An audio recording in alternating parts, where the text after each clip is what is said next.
বিসমিল্লাহির রহমানির রহিম। জান্নাত, যা প্রতিটি মানুষেরই স্বপ্ন। প্রতিটি মানুষই চায় সে যেন জান্নাতে যেতে পারে। মহান আল্লাহ মহাপ্রতিদান স্বরূপ যা নিজ অনুগত বান্দার মরণের পর পরকালে প্রস্তুত রেখেছেন। জান্নাত মানে শুধু বৃক্ষ বিশিষ্ট বাগানই নয়, বরং তাতে থাকবে বাসস্থান, অট্টালিকা এবং চরম সুখ সামগ্রীর এমন সব কিছু যা মানুষ কল্পনাও করতে পারে না। সেখানে এমন সুখ থাকবে যা পৃথিবীর সবচাইতে বিলাসিতায় জীবন কাটানো মানুষটাও কখনো দেখেনি। এমন নির্মল প্রশান্তি থাকবে যাতে কোনো অশান্তির মলিনতা থাকবে না। এত সুখ সম্পদ থাকবে যার কাল্পনিক বর্ণনা দেওয়া মানুষের পক্ষে সম্ভব নয়। তাও চলুন ছোট্ট একটি ধারণা দেওয়া যাক। রাসূলুল্লাহ সাল্লাল্লাহু আলাইহি সাল্লাম বলেন, মহান আল্লাহ তাআলা বলেছেন, আমি আমার পুণ্যবান বান্দাদের জন্য জান্নাতে এমন জিনিস প্রস্তুত রেখেছি যা কোনো চক্ষু দর্শন করেনি, কোনো কর্ণ শ্রবণ করেনি এবং যার সম্পর্কে কোনো মানুষের ধারণা জন্মেনি। কেউই জানে না তার জন্য তার কৃতকর্মের বিনিময় স্বরূপ নয়ন প্রীতিকর কি পুরস্কার লুকিয়ে রাখা আছে। পার্থিব জগতেই কত বিলাসপ্রিয় ধন কুবেরা বিলাসবহুল বাগান ও বাড়ি বানিয়ে বসবাস করে, কত রকম সুখ সরঞ্জাম বিলাসী সামগ্রী ব্যবহার করে থাকে, কিন্তু সে সব কিছু জান্নাতের তুলনায় নিহায়ত তুচ্ছ। জান্নাতের সেই সুখ সামগ্রী দেখে দুনিয়ার সবচেয়ে দুঃখী মানুষটিও সমস্ত দুঃখের কথা ভুলে যাবে। রাসূলুল্লাহ সাল্লাল্লাহু আলাইহি সাল্লাম বলেছেন, কিয়ামতের দিন জাহান্নামীদের মধ্য হতে এমন এক ব্যক্তিকে নিয়ে আসা হবে যে দুনিয়ায় সবচেয়ে সুখী ও বিলাসী ছিল। অতঃপর তাকে জাহান্নামে একবার চুবিয়ে আনা হবে। তারপর তাকে বলা হবে, হে আদম সন্তান, তুমি কি কখনো দুনিয়ায় সুখ সামগ্রী ভোগ করেছ?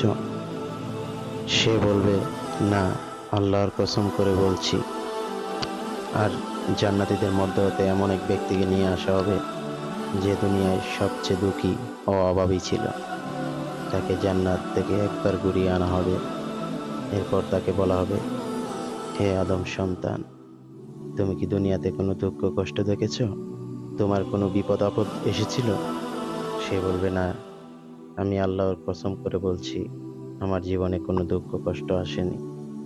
আসলে জান্নাতে একবার ঘুরে এসে সে এমন সব কিছু দেখতে পেয়েছে যা সে দুনিয়ার জীবনে কল্পনাও করেনি।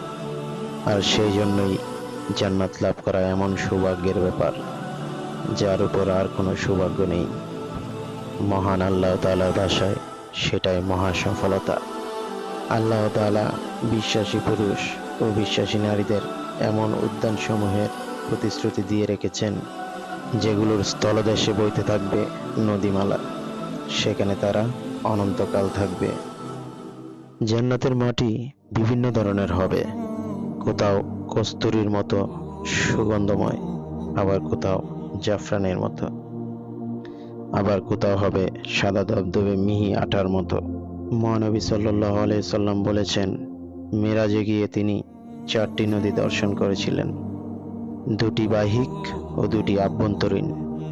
বাহ্যিক নদী দুটি দুনিয়ায় প্রবহমান, নীল ও ফুরাত। উক্ত নদীগুলো জান্নাতের, এর মানে হলো সেগুলির মূল জান্নাতের, যেমন মানুষের মূল জান্নাত।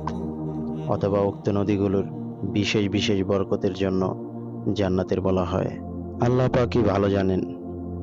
আর জান্নাতে যে 2টি নদী থাকবে তার মধ্যে একটির নাম কাউসার, যা শেষ নবী হযরত মুহাম্মদ সাল্লাল্লাহু আলাইহি ওয়াসাল্লামকে হাউজ রূপে দান করা হয়েছে। এই নদীর মাটি ও কাদাও কস্তুরীর, যেখান হতে মহানবী সাল্লাল্লাহু আলাইহি ওয়াসাল্লাম কঠিন কিয়ামতের দিন তার উম্মতকে পানি পান করাবেন। সর্ববৃহৎ হাউজে কাউসার নহর, অমৃত নদী, থাকবে জান্নাতি শরাবে পরিপূর্ণ। যে পবিত্র শরাব হবে দুধের চেয়েও সাদা, বরফের চেয়েও অধিক শীতল, মধু হতেও বেশি মিষ্টি এবং মিস্কের চেয়েও সুগন্ধময়। যে পানীয় একবার পান করবে তাকে আর কোনোদিন পিপাসা স্পর্শ করবে না।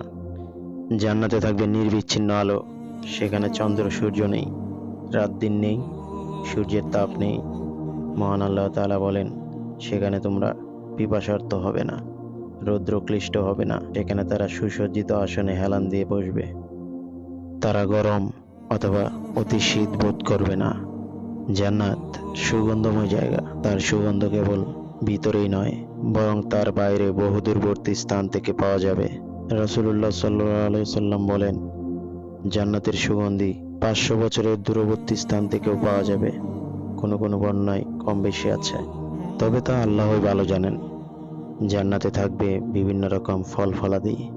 জান্নাতের সমস্ত ফল ফলাদি দুনিয়ার ফলের আকৃতির মতোই হবে, কিন্তু তা কেবল আকৃতি পর্যন্তই সীমাবদ্ধ। জান্নাতের ফলের স্বাদের সাথে দুনিয়ার ফলের স্বাদ তুলনা করা বোকামি ছাড়া কিছুই নয়। জান্নাতের সমস্ত ফল গাছগুলি হবে 12 মাসিক, যার ফল কখনো শেষ হবে না।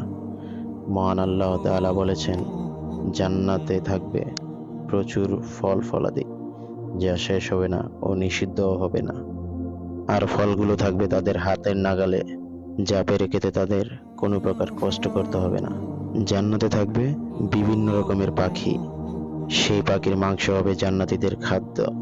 মহান আল্লাহ তাআলা বলেন, তাদের সেবায় ঘোরাফেরা করবে চিরকিশোরেরা তাদের পছন্দের পাখির মাংস নিয়ে। মহানবী হযরত মুহাম্মদ সাল্লাল্লাহু আলাইহি সাল্লাম বলেছেন, কাউসারের নিকট এমন পাখি আছে যাদের গর্দান উটের মতো।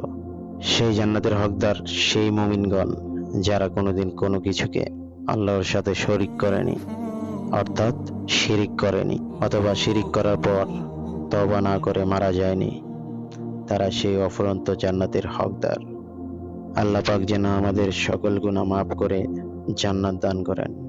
আমিন, আমিন।